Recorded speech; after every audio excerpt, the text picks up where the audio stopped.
the webinar that we're presenting today is titled The 7 Risks to Retirement Income, Strategies for Everyday Investors. As I said, we had a number of folks register for this, over close to 200 folks register, very excited for this topic. And we're going to cover a number of areas, and particularly talking about these 7 risks that impact individuals during their retirement time. And some of this is risks that people have to recognize even before retirement. So it's an effective webinar no matter what for all those that are interested. First, let me do some introductions. My name's Tom Mitchell. I have the honor of leading the OneAZ Wealth Management team of Wealth Advisors located here at the OneAZ Credit Union. Our full-time staff, professional advisors, are assisting clients and members all over the great state of Arizona. We are excited to bring you these educational topics directly to you, and we're planning actually many more for 2024. Our next webinar, just if you want to make a note of this on your calendar, is going to be on April the 24th. April the 24th, we're going to do a webinar titled Understanding Your Rollover Options and Retirement Income Strategies. But really, it's going to be mostly on understanding your rollover options upon retirement. We did that webinar last year. It was extremely popular, one of the most highly attended ones. So we figured we'd repeat it because of the content and the interest in it. A lot of great material, a lot of great information that you will find of great benefit. So mark your calendars for April the 24th for that webinar. You will be able to register for that in the next week or two. We'll be opening up the registration on our website. We'll also be sending out invitations for that event. Now, here for informational purposes is our required legal disclosures for your convenience. I also urge you all to check out our website at oneazwealth.com. It will not only have our webinars on the future, but it also has lots of great content, information, videos, etc., that you can actually enjoy and benefit from. Now, today's webinar is going to be in a listen-only mode, but we will be fielding questions. We've got over 10 questions, 11 questions that have come in already. We'll be answering those and anybody else's that come in. If we don't get to your question, I promise we will reply to you directly. So again, please email those questions in. You can email those questions to oneazwealth@oneazcu.com. Again, that's oneazwealth@oneazcu.com. Also, if you have your phone, you can just simply scan our QR code and you can join us or link up with us on Facebook, LinkedIn, or on YouTube. Those are the social media platforms we actually post things on, and we provide some great content and information. So go ahead and let's find a way of linking up and becoming connected so you can actually enjoy some of the materials and the information that we present. I'm presenting this webinar today not by myself, but actually with one of my esteemed colleagues. His name is Robert Savage. Robert joined the OneAZ Wealth team in 2023. Previously, he was with Bankers Life Securities. And during that time, back in 2021, he earned he finished the rigorous curriculum, and he's earned the respected Retirement Income Certified Professional designation. That's the RICP designation. That's a designation issued by the American College of Financial Planning. And prior to becoming a financial advisor, he was an accomplished attorney, a graduate of the University of Arizona College of Law in the year 2000 with a JD degree. He also has a bachelor's degree in history from Portland State University. So I welcome Robert. Are you there? I am here, Tom. Thank you for that introduction, and thanks everyone for being here. Excellent, excellent. Well, we're excited to have you, Robert. You're going to give some great insights. But what I wanted to do is go through some I'll call them background slides to give some foundation so everybody understands some of the issues dealing with retirement and retirement income. One of the things I like to call out here is retirement income of yesterday is not the same as retirement today. Some of you, if you think of your parents or even your grandparents that are in retirement, their stage and their planning was totally different than what we as contemporaries today are having to think about and manage our retirement. On the left-hand side, you can see the bottom here is pensions. Pensions actually represented a very large foundation of a retirement income strategy that many people received upon retirement. Those pensions were large pools of assets that our employers would put away, set aside for our benefit so that we would receive a lifetime income. Now, we'd also receive Social Security. And then last but not least, we'd have a little savings on the side that actually helps supplement some of the things we might want to do also in retirement. But if you can see, the bulk, 2/3 or more, really came from fixed income, which was Social Security as well as pensions. Well, today it's been flip-flopped on us. Pensions today are much smaller. Many companies don't even offer them. If you're lucky to have one, that's great. Now, if you have one, it may not even be as good or as strong or as large as it used to be, because pensions have changed quite a bit, because more and more companies have shifted to 401k plans. That was savings. That meant you had to save money. That's where this comes into play, up here. Now, Social Security is always here. It's about the same. That hasn't really drastically changed in the percentages or the state of retirement. But really, it's this lighter blue area, the savings category of what we do or what we've had to do in order to accumulate assets so that we can enjoy our retirements. So we work with individuals and we talk to individuals, and this is exactly where we go. We talk about how are they going to retire with large pools of money now versus in the prior generation or two, it was now just simply managing income streams that they received from their pensions and Social Security. I like this slide. It came to us from Franklin Templeton. This slide actually illustrates it well in a variety of ways over a few decades. Back in the 80s, when I actually got in the business, there were really three sources of people's retirement incomes. Clearly, Social Security was there. Next was pensions. And then there was that taxable. Those are some funds people set aside with their own investments. But then IRAs came on the scene. 401k plans came on the scene. And then that kind of took away. As you can see, pensions went down in size. But then we have these tax-deferred accounts, the IRAs, the 401k plans, and then also the tax-exempt accounts, the Roth accounts. They started to come on the scene, and people started to put money away in those. Last but not least, now let's talk about 2020. Here we are today. While we still have Social Security, we know that's there, but then look at pensions. Some people don't even have them. If you, as I said before, if you have one, you're lucky. I've heard anywhere from 5% to 10% of individuals actually have a pension-like asset in their retirement years today. But the big thing is this tax-deferred account of an IRA or a 401k, and then also the Roth if you have a Roth account. Those are now pools of money that you need to manage, and you need to think about how to manage those income streams or how to take income streams off of those assets. The last item I'll just mention on here, you can see it's kind of small, but it's the health savings account.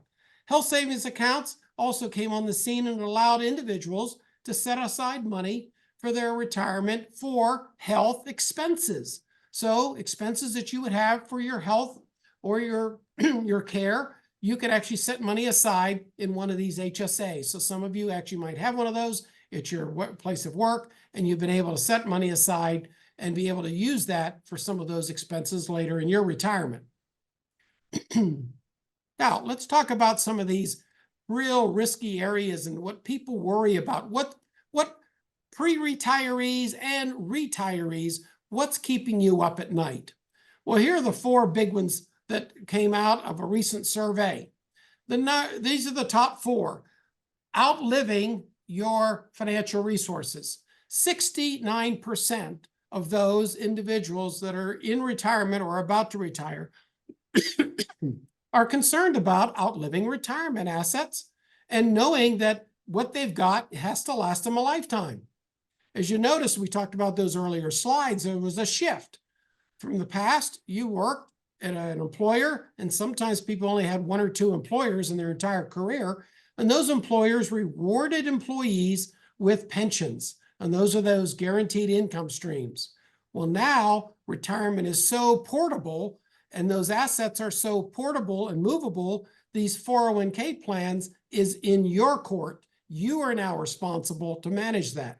So I can understand many of us, as we get into retirement, we're not even thinking about how to manage a large pool of assets.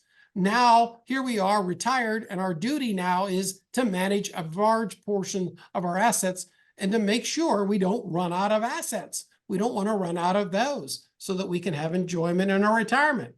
Also, 69%, same percentage. This is, people just want to have maintain their lifestyle in retirement. And I clearly agree with that because, as you know, as you retire, every day is now a Saturday. So you have time on your hands to enjoy life. You can spend money the way you wish, and you just have more free time to enjoy things. So in effect, you need to make sure you have assets that can provide an income stream that can maintain your lifestyle. Now, that's a personal decision. Each individual we counsel and we talk with, they're all unique and they're all different. But again, recognize there are some basic needs that you need to have. And that's income needs for the basic needs. Then you can have what we call variable needs. That can be variable income then. But that fixed income that you absolutely need for all the bare necessities, you need to be thinking about, how am I going to cover those so that you can maintain a lifestyle that you wish. Now, the last two on this slide are really dealing on the health side. Long-term care. Yes, 81%. We all think about it. Many of us think about it, but sadly, most people don't take any action until it's too late, if they can. Long-term care is a reality, and we'll talk about that a little bit later. But long-term care is a reality. Many of you probably know someone, or maybe even had a family member experience the need for long-term care assistance in their later years. That can be extremely expensive if you don't pre-plan for it. And make sure you adjust your strategy for that. Also, people are worried. They recognize the high cost of healthcare, just the expenses of healthcare. And that's probably one of the biggest surprises. We hear new retirees say, oh, geez, I didn't even think about the amount of now healthcare expenses I have.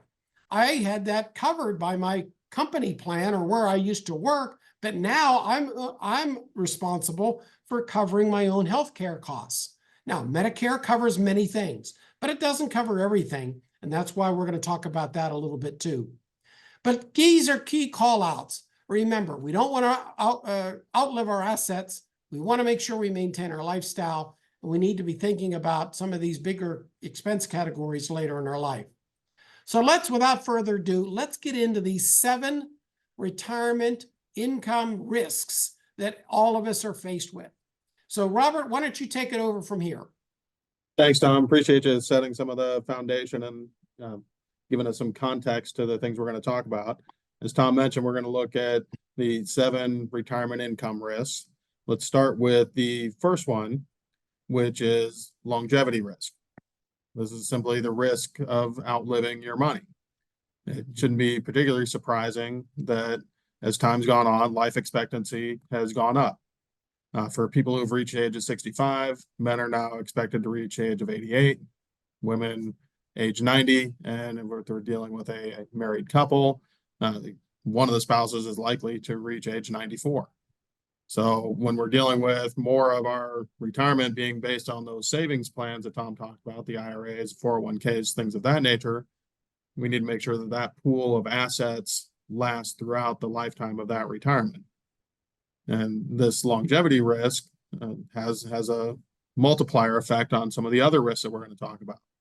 So healthcare risk we'll be talking about in a moment. Unfortunately, we don't tend to get healthier as time goes on. So it's a higher likelihood that we'll deal with a health crisis in retirement. Market risk. With a longer retirement, more of a chance that you'll experience an economic downturn at some point during that retirement phase. Inflation risk. Of course, you're going to see the cost of goods and services go up over time. And withdrawal rate risk, because now we're taking more withdrawals from that pool of resources. So it just exacerbates all of those. Let's look at our second risk, which is healthcare risk. Tom touched on it a little bit, but an average 65-year-old couple will need about $315,000 to cover healthcare costs in retirement.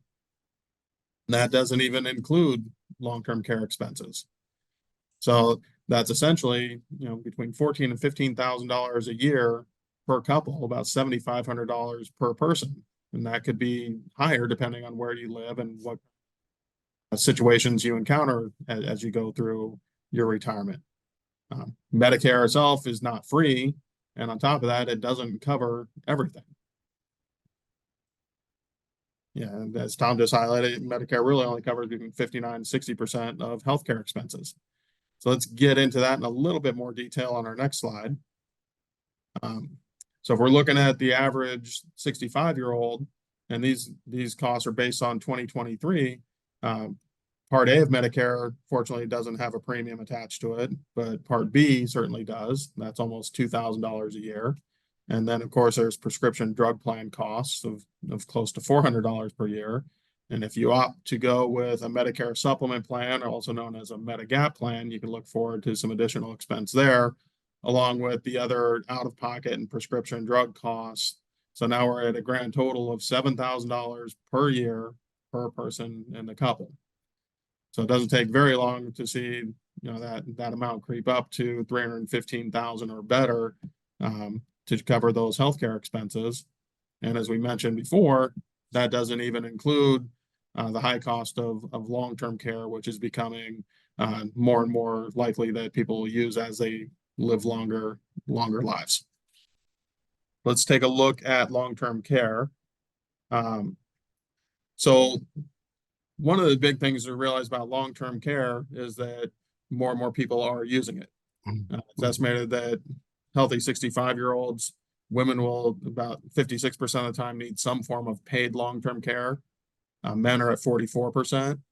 I like to take note here that this is really just reflecting paid long-term care. So this doesn't even include informal care that relatives might provide and the economic impact that can have. Women typically need care for a longer period of time than men, and the costs are rather high. Even home-based care, the average cost nationwide is close to $55,000. And if you're getting care in a private room in a skilled nursing facility, we're now close to $106,000. Again, this can vary a lot based on location as well, but these are some real expenses that are out there that can really impact your financial plan as you're trying to plan for retirement going into your 90s. So it's important to have some sort of plan to take care of this particular expense, so that particularly the surviving spouse isn't unduly impacted by it and that their lifestyle is maintained. Sure. One thing I'll mention here quick, Robert, is that this area of long-term care is a reality. It is something that I would tend to believe that many of our clients and individuals in their retirement years, it's something they really don't want to think about because it's not a very pleasant thing to think about or plan for.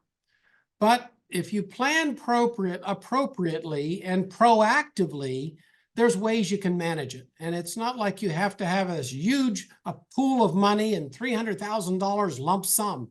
There are ways to better manage your financial affairs overall to help manage these costs. And I think that's the thing we want to stress. Pre-plan is better than no planning and then just waiting for the disaster later, right? Yes, that's absolutely correct. And as I mentioned, when you include the informal care, the percentages of people using some form of assistance are much higher than even what we're looking at here. And the impacts can be much greater. Now you're looking at disrupting lives of perhaps your children and their families as they try to plan for their own retirements. And most people don't want to put their families through that burden. Exactly. So now we're going to get into our third risk. So this is market risk. So this is just the risk of what happens to your assets if you experience a down market. This first slide that we're going to look at on this subject just looks at some what we call break-even analysis. If you experience a down market, how much does it take to then get you back to even? So if we start with $100,000 and you take a 20% loss, your account value, of course, is going to drop down to $80,000. So you need another $20,000 to replace that. But 20,000 of 80,000 isn't 20% now, it's 25%. So really to break even in this minimum bear market scenario on the slide, you really have to gain 25% to get back to where you started. If you experience larger bear markets, of course, that becomes even worse. So the 50%, or excuse me, a 33% down market, now you need a 50% gain to catch back up. And an extreme bear market where the value drops by 50%, now you need a 100% gain to catch up. And this is all just assuming that there are no withdrawals taking place. If we look at our next slide, now we see how that problem is magnified if you're taking out withdrawals to help supplement your retirement income. So now if we look at that same average bear market and we take the 4% withdrawal rate, you need 72% in gains over the next 3 years to catch back up to where you started. That means you need to have gains in excess of 20% for 3 years in a row just to catch back up to where you started off in that situation. So that's obviously something you want to plan for and be prepared for so that you don't end up prematurely running out of money. Yeah, I know somebody uses the example of, you could have a leaky bucket, and that would be your withdrawals that are coming out. But boy, if you have a leaky bucket and you tip it over and you spill some out because of a bear market, it even makes it worse. That's absolutely right. And that's what a lot of these risks really deal with, including we'll take a look at our next one, this sequence of return risk. So this addresses the issue of when does this down market happen? Again, this first slide on this subject really looks at, again, what happens if we don't have any withdrawals. It looks at 3 separate portfolios, all that average 7% return. Portfolio A, however, has positive years in the beginning, followed by 2 negative years. Portfolio B is the steady portfolio where it's gaining 7% per year. And then portfolio C is the mirror image of portfolio A. Now we've got the negative years on the front end, followed by positive years. And if you look at what happens during your accumulation phase, in other words, when you're not taking withdrawals, you have this accordion effect in the graph. They'll each get to the same convergence point each 5 years, although they're taking slightly different paths to get there. So in this particular scenario, we're looking at a starting point of $1 million, and 25 years later at age 65, we've managed to accumulate $5.5 million in each account, although they all got there in very different ways. But then the question becomes, well, what happens once you're in your retirement phase and you are taking withdrawals? And so that's our next slide, which starts looking at what happens if you're taking withdrawals out of these portfolios. So see, we're still looking at a 25-year period now from age 65 to 90, but portfolio A with the positive returns in the beginning has a much better end result than either portfolio B with the steady 7% return or portfolio C where the negative return happened at the beginning of the cycle. This is a good call out. I mean, look here, Robert, look at the difference there. It's almost $1 million difference. And It's simply by, when are you going to have those down markets and when they occur with this, again, this income stream coming out at $50,000 a year in distributions adjusted for inflation. This is a big deal. It's a reality to know that this sequence of returns could impact your nest egg drastically. In this case, you're down to 500,000 versus just under 2 million. So it's a big difference, isn't it? It certainly is, and this ties back into that issue of longevity. You can see the longer this cycle goes on, the more pronounced this problem becomes. Yep, yep. So now we're going to look at withdrawal rate risk. So in the context of required minimum distributions. So for IRAs and 401ks, once you reach age 73, the IRS requires you to take out RMDs. The percentage that you're required to take out grows each year. So you're taking out a larger percentage of the account balance. It doesn't take very long. By the time you're at age 80 or in your 80s, you're certainly above what's generally assumed to be the safe withdrawal rate of 4%. And what can happen here is then this can erode the value of your portfolio over time as well.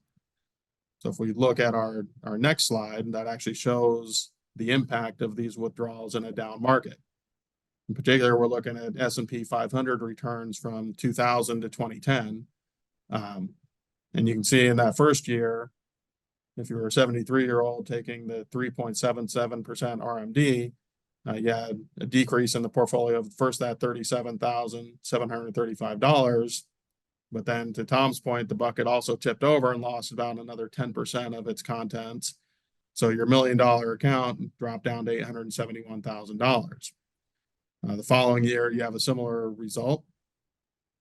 You've got a larger percentage of a smaller amount, so you have a smaller RMD income, but you also have another 12% in S&P 500 losses, bringing that account value further down. By the time you're in your third year of retirement, in this scenario, the RMD amount has again gone down, and the account value is about half of what you started out with.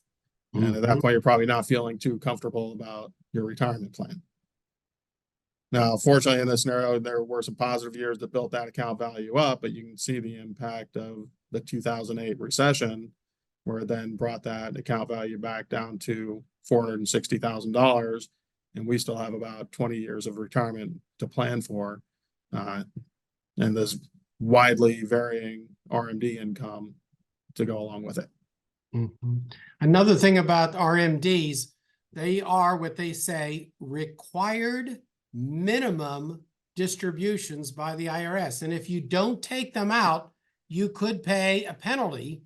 And the government wants this to come out so they can collect taxes, right? So that's what this is a concern. As we age, these percentages, as you can see, continually go up. And we need to make sure our asset base is also going up to overcompensate the increasing percentages of being the distributions coming out. So next, we're going to tackle the sixth risk, which is fixed income risk. So what we've seen over the last 40 years overall is that interest rates have gone down quite dramatically. In 2022, however, we saw a spike in interest rates, which caused the value of the underlying bonds to actually fall. So that really kind of exacerbated the problem of keeping that portfolio value up when those underlying assets were declining in value, while interest rates were then going up. Yeah. You know, many of the folks that are on this call, you might think back. I remember in 1980, 82 is when I got my very first mortgage, and I got it for over 12%, 12.7, 12.8%. But now you can see over those 40 years, as Robert said, they've declined, and then we were down to near zero. And then with this spike up in 2022, it really has impacted us because it has a direct correlation to bonds and their valuations. And that's why bond pricing and bond funds went down. It was like historical, first time in years to see the impacts that bond funds could go down. They were always the safe haven for investing. But we found out, and we can clearly see, there is no safe haven. You really have to plan accordingly. Stocks can go up and go down. Bonds can too. And they just, you need to think through the strategy of how you're going to manage these risks. Yep, that's absolutely right. And then our final risk is inflation risk, which most folks who are watching the news see a lot of discussion about this particular topic. Regardless, even though inflation has been higher recently over the past 25 to 30 years, it's actually been fairly stable. Even with that being the case, about every 24 years, you can expect the price of goods and services to double. So when your retirement's expected to last somewhere in the neighborhood of 30 years, you can expect your cost of living to go up. And at some point, there has to be some added income to make sure you're maintaining that lifestyle. Yeah, and this is a good illustration. This CPI that elderly folks tend to feel is different than just the standard consumer price index. You can see it's 2.79, almost 3%. And that's why you were saying this rule of thumb of 72, things double in 24 years. So in effect, we really need to think about it. So as you start your retirement, it's going to be totally different by the time you end your retirement or get you towards the later years of retirement because of expenses. And then this big thing about healthcare. Wow, we all know healthcare has gone up faster than inflation in the past. Exactly right. So yeah, there's got to be something in place to account for inflation and make sure that that doesn't erode your purchasing power to the point where your lifestyle is dramatically changing. Okay, well, let's talk about how to manage the risks. We have a little acronym we like to use talking about risk and managing risk when it comes to retirement, and it's called ART. ART, A-R-T. And really, it comes down to three things. These are the three things you can do in managing your risk. You can, A is the avoid part. The R is, okay, I'm willing to retain the risk and deal with it, or the last is the T. The T is the transfer of the risk. And I want to talk a little bit more about that because this is an area that we need to be recognizing. And it's okay to use a little bit of each one of these. There are some things you can avoid, some things you might want to retain risk on, and some things you want to transfer the risk on. So let's talk about these individually. The first is managing risk by avoiding it. Avoiding risk, retirees are just totally unwilling to accept any significant risk at all. And what we'll see is sometimes they'll go running and they want only U.S. government insured investments like treasuries and CDs. Now, they're good investments, but they tend to not do well when it comes to inflation over the long term. And plus, it's a very expensive strategy to go about using because you have to have a lot of assets to start with and then divvy it up and then invest it accordingly in each year. We call it laddering those investments over many years and having those investments come due and mature. So then you could use those assets for retirement. Again, avoiding the risk, it's kind of putting your head in the sand thinking it's not going to be there. Well, it's always going to be there, but recognizing there is only so much you can limit to and in this area of avoiding the risk. The next category is this retaining the risk. Now, with retirees, and I've seen some that are willing to take on all kinds of risk and actually stomach quite a bit of risk. But again, you have to recognize what that means and how volatility will come into play with your assets over time. You'll have portfolio diversification, and then you'll always be asking yourself, what is that safe withdrawal rate? When the markets took a big hit the last couple of years, and in particularly in 22, when we had interest rates go up and we saw the bond values plummet so much, the old adage, the old standby adage that if I just take out 4% a year out of my stock and bond portfolio, it'll last me my lifetime and beyond. Well, we found that not to be the case. And there were papers written and analysis done to figure out what would be the correct interest rate for the long term. Some say 2.5%, and some say even as high as 5%. But again, you have to take on more risk in order to get those higher payout returns.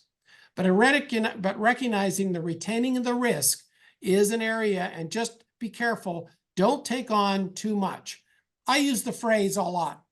people tend not to know how much risk to take until they've taken too much, and then it's too late. Well, let's not be too late, and let's not take on more than you need to, because we want you to have an enjoyable retirement, one that you can actually benefit from and thrive in, knowing you can manage your life. Now, the last is transferring risk. Transferring risk. Well, what is that? That's actually transferring this risk to somebody or something else. A good example of transferring risk is many of us that might own a home. If I wish I could see all your faces, I'd ask for a show of hands. How many have a home and how many have homeowners insurance? I bet you almost every hand would go up. Why? Well, that's transferring the risk. If something happened drastically to your home, you know homeowners insurance would step in and replace your home for you. That's transferring the risk. Well, people can do that with their investments too. Pensions of long ago actually was a vehicle to do that very thing. Assets were set aside over a long period of time by employers, and that pool of money was pulled together and then brought together to provide a longevity plan for managing mortality credits and understanding the value of portfolio averaging over many, many years. So that transferring a risk is exactly what a pension would do. People would retire, they would sit back, relax, and know they got this check every single month. So this transferring is still available, and actually it's more widely used now than in the past with annuities, for example. Now, I know annuities is, some of you may feel bad about them, may not like them, but I can tell you, and I can assure with you, annuities are different today than they were 5-10 years ago. Drastically different. There are some annuities that actually provide great investment returns while still managing the downside risks. Because again, the pooling effort and bringing it together and making sure you manage it accordingly. Here's an example I'd like to show. If you did, and these are the numbers, these numbers right here, the 37,000, 22, those numbers, if you remember, those were the numbers on a prior slide that we showed earlier. These were the RMDs, the actual required minimum distributions in this portfolio that were required to be taken over a period of time. And you saw that portfolio almost go down to half, and you had these RMDs being taken out over all these years, and you can see what's happened. So you've had a variety and a variable stream of income over that period of, say, 10, 11 years. Well, by transferring some of that asset base, some of that $1 million, for example, you could have transferred that into something more like an annuity, where it would actually provide you a level stream of income, a guaranteed income stream with no variation to it and no worry about running out of it. And not worried that, oh my, what will happen if I live much longer? Will I have enough left?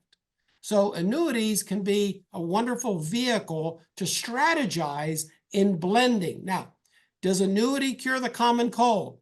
No. And I will tell you, I think sometimes people get overly excited and overly enthusiastic with annuities. I am not. I'm a big believer that everything has its place. Everything needs to be thought through and managed around each individual's goals, objectives, risk tolerance, but overall financial plan.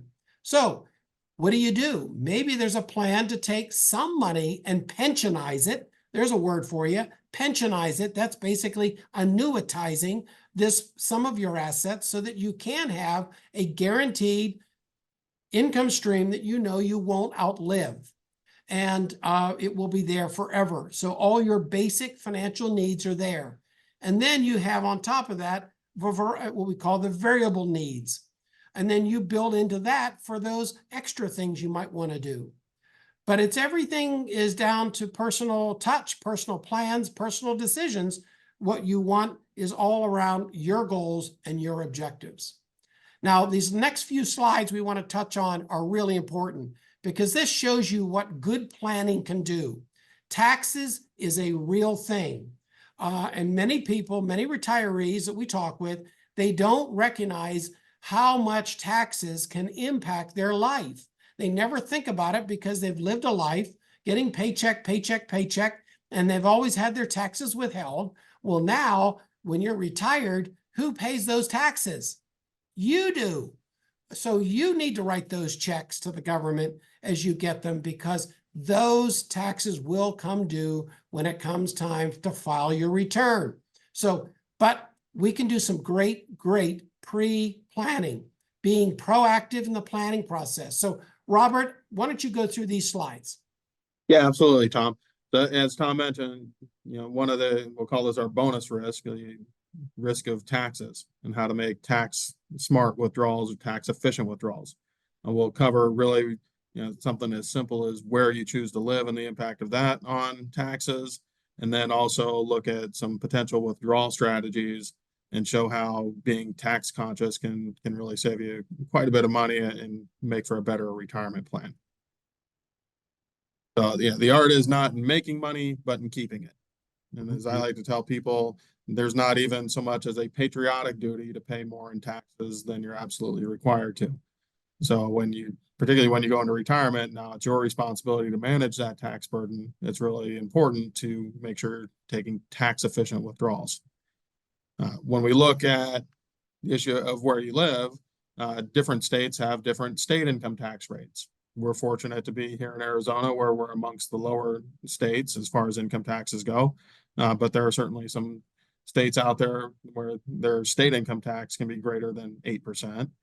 So just choosing where you live can have an impact of your overall income.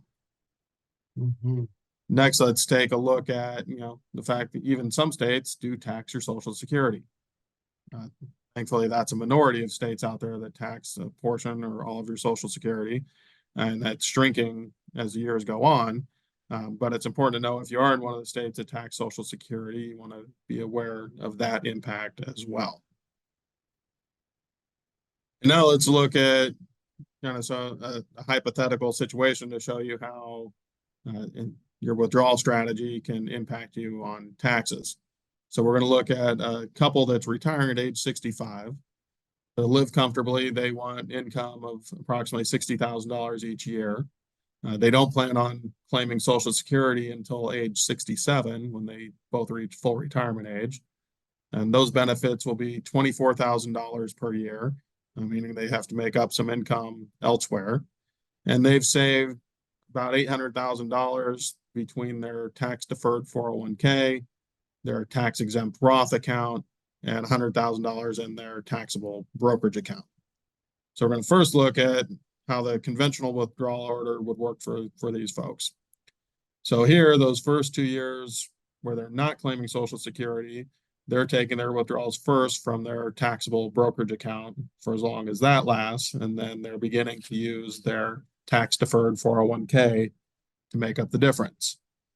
Once Social Security begins, the taxable account has been consumed, and so they're using their tax-deferred account to make up that entire difference until that account is consumed, and then they move on to their tax-exempt Roth account to make up the difference. And this works out fairly well. The plan lasts until age 95 and meets their income needs, but they do end up paying over the years approximately $33,000 in federal income taxes, which means they have to take out additional withdrawals from that tax deferred account to cover the taxes due each year. So what we want to look at now is if there's a smarter way to do that. So instead of following the conventional withdrawal order, what this couple might consider doing is using their tax deferred account for some of the income during those first 2 years where they're not drawing Social Security. So each year we're all eligible to deduct a certain amount of income from or a certain amount of money from our income to lower our taxes. Right now, for a married couple, that amount is $28,700. So in this scenario, they're really taking that first $28,700 of tax deductible income out of the tax deferred account and the remaining income from the taxable account. Then when Social Security kicks in, they're taking their Social Security, they're taking a portion from that tax deferred account, and the rest from their taxable account until it's consumed. And then they switch over to the tax exempt Roth account. What this functionally does is create a situation where the plan actually lasts longer and they've paid $0 in federal income taxes. They've done this by utilizing their as much of their tax-free money, their lower tax bracket money as possible, and then strategically using the tax-exempt Roth money when it comes time to use that and to add on some additional income. And so they get an extra 1 year, 9 months out of this plan, and they also end up with more income and substantially less paid in taxes. So it is important to realize everyone's situation is unique. So this is an area where you want to talk to your financial professionals and make sure that you've got a good tax plan for your situation to make sure you're reducing the amount of taxes you should pay, particularly when it comes to Social Security, and making sure you're staying within the limits to make sure that your Social Security remains non-taxable. That's so true. That's something that many times people, well, and using some higher numbers here, people will all of a sudden find out that Social Security can be taxed, and you want to avoid taxation as much as you can.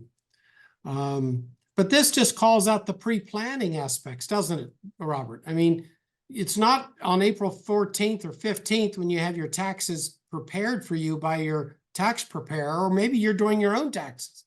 The reality is you need to be proactive about it and plan for next year, this year, or even in some cases, plan 2 years or 3 years out, because that will then help you alleviate and really achieve what you're trying to do here. Pay no federal income tax and have your money last longer. Yep, that's absolutely correct. There are a lot of tax situations that can be avoided just through good planning and forethought onto what withdrawal strategy you're going to use to make sure that as little of your money gets taxed as possible. Yeah. So, some withdrawal guidelines. Again, you want to fill up those lower tax brackets, that first free tax bracket, the $28,000 with your tax deferred income each year. Be mindful that Social Security benefits can be taxed if you take on too much other income, and then strategically utilize the Roth tax exempt account to fill in some other needs so that you keep your overall tax burden at zero or very as low as possible. And then, in summary, hopefully this is giving you all some things to think about as you plan for your retirement. The biggest fear out there is, of course, not running out of money, or running out of money is the biggest fear. Not running out of money, of course, is the solution we all want to get to. But to do that, you really kind of have to understand those risks and speak with a planner and come up with strategies and ways to mitigate those risks so that running out of money is not a concern for you. And as Tom mentioned before, transferring that risk can be a good way of doing that and building you a higher income floor so that you have more discretionary income and flexibility as time goes on. Yeah, it is so true. Matter of fact, my wife and I, as we're starting and building out our retirement strategies, one of the things we're going to build into our needed income is a vacation fund every year. So yes, everybody's different. So you can build in your plan how you want it. So if vacation is important to you each and every year, you can build that in as a needed fixed income expense so that you then have income plan. You plan for that income to come in so that you can meet those expenses. So you can have an enjoyable retirement, because it comes down to pre-planning and doing the right thing. So I do call this out. There's so much here that we've went over today. And just in a summary, Robert, what were the 7 risks again? Let's highlight those again. So 7 risks are, number 1, longevity, which of course makes some of the other risks more magnified. Healthcare risk, the cost of healthcare in retirement. Market risk, the potential that you're going to have to deal with down markets. Sequence of return risk, the risk that those down markets come at the beginning of retirement and have a magnified impact on your overall plan. Withdrawal rate risk, just the risk that you have to take those withdrawals for a longer period of time, cutting into more and more of your retirement assets. Fixed income risk, the risk that rising rates can then impact the value of your fixed income investments. And then, of course, one of the hot topics in today's news cycles, inflation risk, the risk that as time goes on, things cost more, and therefore you need to have a plan to address that subject as well. Yeah, excellent, excellent. Thanks so much, Robert. Before we get into the a wrap up, we have some Q&As. And as we get into the Q&As, I have a couple slides here. I want to say thanks to some friends over at Eagle Life, one of the insurance groups we work with. We have a lot of different insurance groups, but they supplied some of the PowerPoint slides that we use today. Also, some friends over at Franklin Templeton, one of the big money managers, also provided some slides for us to share tonight. Now, Q&A, let's get into some Q&A. Again, if you have a question and we don't get to it, please email it in. oneazwealth@oneazcu.com, and we'll be able to answer your questions, maybe personally and directly. All right, let's take a look at some of these questions, Robert. I got about 10 or so. Let's go through them fast. Here, Okay. number one, let's see, how to know when not to invest or when to get out of the stock market. So that one largely depends on your situation. If you're younger and in your accumulation phase, the general logic is to stay in the stock market and stay invested and let time be your friend and help you accumulate those funds. We saw that on that sequence of return risk. As long as you're getting that average return over time, you're gonna be okay. Once you hit retirement and you need to use those assets for income, the calculation changes, and that's where I'd say it's important to sit down with your financial planner and come up with a good plan as far as what type of investments you should be investing in to meet your goals. Exactly. Here's number two. I am retired and just paid off my home. Yeah, congratulations. Where do I put my regular monthly payment now? Good question. That is a good question. What I would recommend is, number one, make sure that there's a nice safety net, a base, a foundation of emergency money in case things come up, as they always seem to do.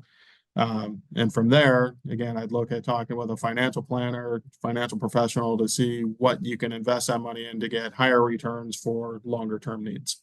Yeah. You know, another call out is, just because you don't have a mortgage doesn't mean you shouldn't set it aside. I mean, you still will have maintenance on that home, and that maintenance will come up unexpectedly. That's a new right. hot water tank, right? How about a new roof? The new roofs come in about every 10 to 15, 20 years. So, I mean, yes, you need to make sure you're always setting money aside for all of those kinds of events. So good planning, though, pre-planning will help you there. Here's another question. I'm interested mainly on the tax impact of retirement funds. So yeah, that would go back to the slides we just went over. Depending on your situation, it's going to be very different, but you definitely want a plan to withdraw your retirement funds in as tax-friendly a way as possible. Again, use those lower income brackets for the tax deferred money coming out of IRAs. Make sure you don't get to above the threshold, if at all possible, where Social Security is being taxable, and then strategically use the tax exempt Roth funds to fill in the gaps.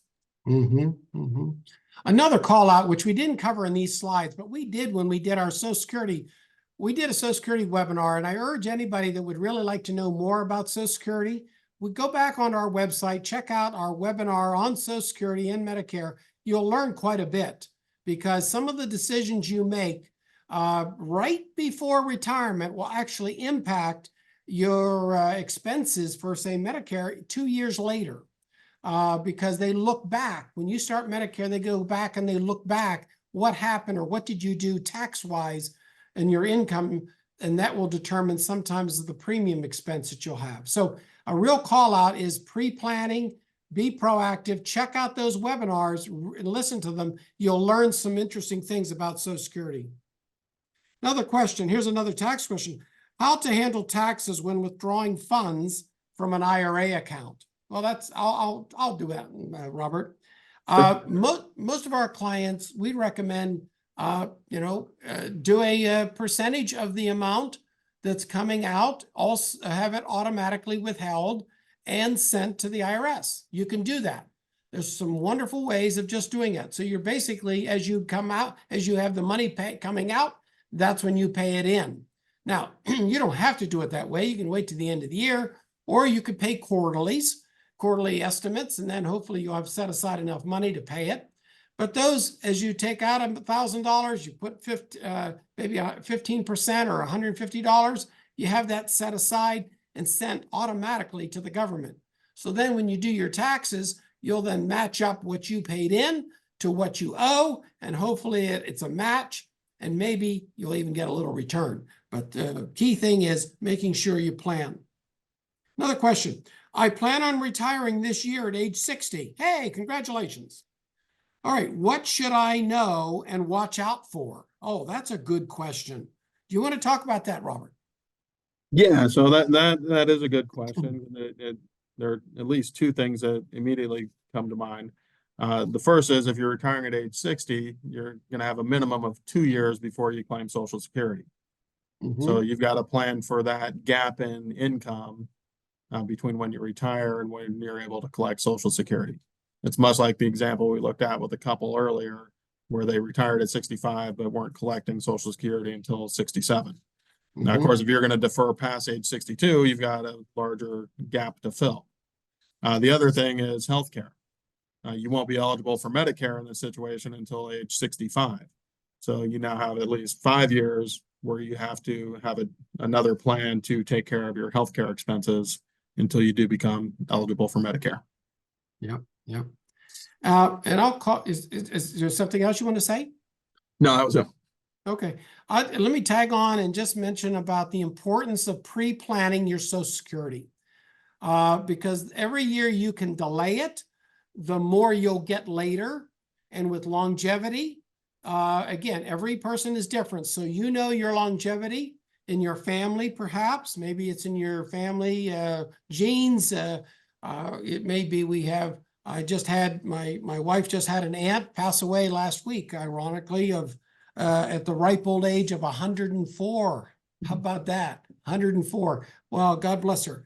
Now, clearly, delaying your Social Security as long as you can will actually have a huge financial impact for you later, because the more you defer, the more you'll get in a higher payout later. And the break-even point somewhere around 10 to, well, usually about 12 to 13 years. And but that's something to think through, and that analysis can be done by a good advisor. And we do that for our advisors, for our clients now. So come visit one of our wealth advisors, and we'll talk about when is the optimal time, based upon assumptions that you share with us. What would be the optimal time for Social Security collection for you? All right, another question here. Looking for an investment strategy after taking a pension in lump sum and rolling it into a 401k. Well, I can do that one, Robert. Okay. Looking at investment strategy. Basically, what this person's saying, they took their pension, and sometimes pensions will let you do this. Instead of getting that guaranteed income stream, they'll let you take out a lump sum, a huge lump sum of money, and then it's up to you as individuals to manage that lump sum for your life. Now, there's some wonderful things you can do. You can pensionize it yourself. We just talked about that earlier. We can annuitize it, or we call pensionize it, so that you can, in effect, provide a guaranteed income stream that for you and your potential heirs, so that that can continue for a period of years. It can be fixed number of years. It can be based upon lifetimes. There's lots of strategies you can manage around to make that work. But the most important thing is, you're now changing. When you've taken the lump sum, the most important thing to know is it's on your watch now. It is up to you. You now are the manager of that pool of assets, and you need to make good decisions and wise decisions on what to do with those assets. Simply rolling it to the 401k or rolling it to an IRA, yeah, that was smart maybe for tax purposes initially, but now it comes time for the income strategy. That's what I'm talking about. That's a critical area. And I know people are frightened, they're fearful, they just don't know what to do, how much is enough, or do I take out too much and then you don't have enough later? That's critically important, making sure you have that strategy in place. And that's what a good advisor will help you with. All right, here's another question. How do I replace my salary in retirement? Robert, you want to cover that one? Yeah, so there are going to be different components of that. Obviously, we've talked about Social Security as a partial replacement of that salary, but then the rest of it's going to depend on you replacing it with the retirement assets that you've managed to accumulate. Again, assuming that there's no pension involved. And just like you were talking about, Tom, some of those ways may involve annuitizing some of that money so that you have more of a guaranteed income that you can't outlive, while still obviously maintaining some assets to pay for other expenses. Yep, so true. All right, we have 2 or 3 more questions. I know we're up against the clock. I'm going to keep going with these questions. And if any of you have to drop off, I understand it, but let me just finish with these real quick one. The benefits of having both a Roth and a 401k. Well, I mean, your slide earlier, Robert, showed managing it and utilizing both at different times in your retirement years will actually provide more financial benefit for you after tax, right? Yeah, that's right. It gives you additional tools and flexibility to manage the tax impacts of withdrawing from those accounts in retirement. Yep. Here's another question. This one came in at lunchtime today. How do we feel about purchasing a short-term rental for monthly income as well as maybe equity growth? So that one, I would say, just make sure you go into something like that with your eyes wide open, because you're also taking on another job of managing that property, or you're paying someone else to manage that property as well. The assets, while it might appreciate, also isn't very liquid. So if you need that money for something else, then you're looking at the potential of having to sell the rental property to liquidate that money to fund other needs. Sure, sure. All right, here's the last question. It's a great question. Do you have to be debt-free before saving for retirement? So for this one, it reminds me of the old saying, don't let the perfect become the enemy of the good. Perfect world, it'd be nice if you were debt-free and able to save for retirement. But for most folks, especially early in their accumulation phase, that's simply not possible. So you just want to get started saving for retirement. You just want to make sure you're balancing the needs of obviously servicing the debt and putting away money that you can save for the long term to fund your retirement. Yeah, I'm a big believer in being debt-free if you can, but it's a very big commitment to do that. But the most important thing is to make sure you're setting money aside for your retirement, because remember, the onus is on you now. The days have passed where companies would put large pools of money, set a large sums of money aside for your benefit when you retire as in a means of a pension is gone now. So they provide a 401k plan, for example. It might have a match. Make sure you're putting away at least the amount of money needed to get that free money from your employer, that match money. Make sure you're doing that. And then continue to do more and more and more as you can. So critically important. Please, I don't know of any person that said to me, gee whiz, I just saved too much money for retirement. You know what? I hear, though, many people say, geez, I wish I could have saved more. I wish I could have, should have. So let's drive and let's address that now. Debts are debts. You want to pay them down. You want to pay them off and manage it correctly. But we know that's a process, and knowing how to manage that process along with wealth accumulation, that's critical. And you can do both, but you need to have a good plan. Don't take one over the other. Do both if you can. Okay, that wraps it up. So let me go through a last couple comments here. I thank so much everybody to be here. I urge you all to check out our website at oneazwealth.com. We've got lots of great videos, great information, great calculators.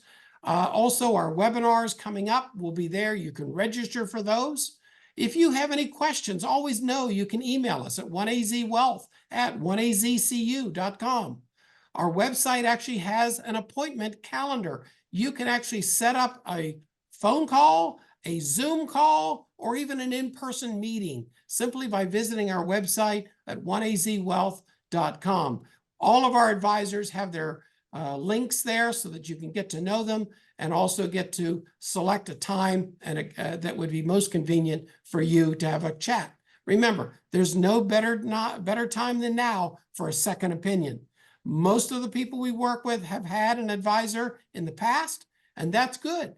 But there's a big difference between just a simple investment manager or an investment advisor compared to a wealth advisor. Wealth advisor is a little bit more broad, a little bit more encompassing, and thinks about some of those things that maybe not everyone is taking in delight for you. So I urge you, you can always visit us on our website. You can call us at 877-566-0517. Please give us a call. We'd be here to help you. And lastly, but not last, I want to make sure you know we stand ready, willing, and able to help each and every one that's on this call tonight. So my last parting comments here at OneAZ Wealth, we want to wish you the very best for 2024. We wish you great safety, great health, as well as great wealth. Take care and good night.